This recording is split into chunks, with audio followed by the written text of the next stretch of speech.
J'ai écouté, analysé, accepté ce message qui venait de l'Élysée. Comme toute personne, je me suis laissé bercer sans dire un mot. À l'annonce du président, le monde s'est arrêté. Le peuple a cessé de travailler. Les personnes âgées se sont vues replonger dans le passé.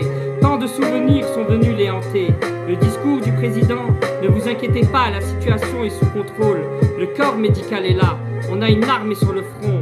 Nous sommes en guerre. Nous sommes en guerre, il a scandé ce mot qui dépasse notre imagination, sans même penser aux enfants de la nation. Est-ce que c'est ça la rébellion ? Penser de notre imagination, autant d'affabulation. Ces enfants de la République sont le cœur de la France. Vous, membres du gouvernement, vous êtes l'anarchie, restez pudique.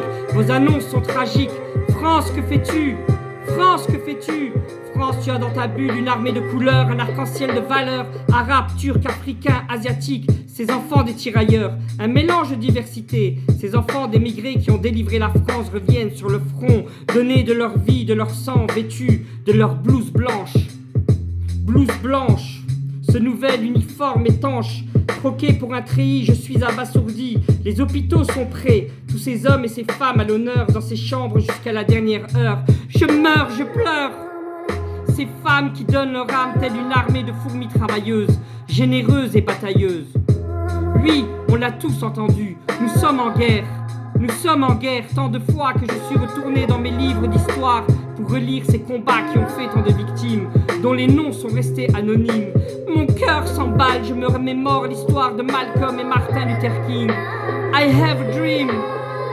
14, 18, 39, 45 frappent dans ma tête. Quel est ce combat qui vient réveiller l'ennemi ? On vient me souffler à l'oreille, non, c'est une pandémie. Bill Gates l'avait prédit.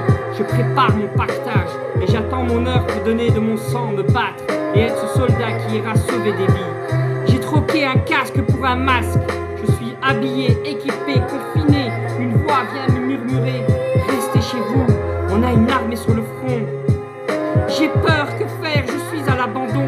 Impuissant, je pleure mes pères, mes mères et pense à toutes ces victimes des abîmes.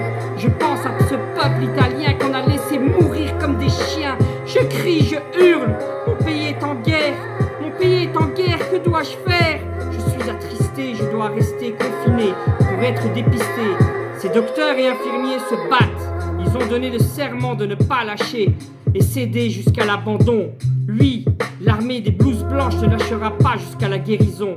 Nos esprits sont hantés. Elle est là. Pandémie. Pandémie. Pandémie présente dans tous les pays. Elle est notre pire ennemi. Ce Covid-19 t'accompagne jusqu'au cimetière comme un veuf. Que faire ? C'est un calvaire pour nos prières. Le krach boursier est mort, mais il est là dans l'ombre. Il touche au portefeuille des riches et des pauvres.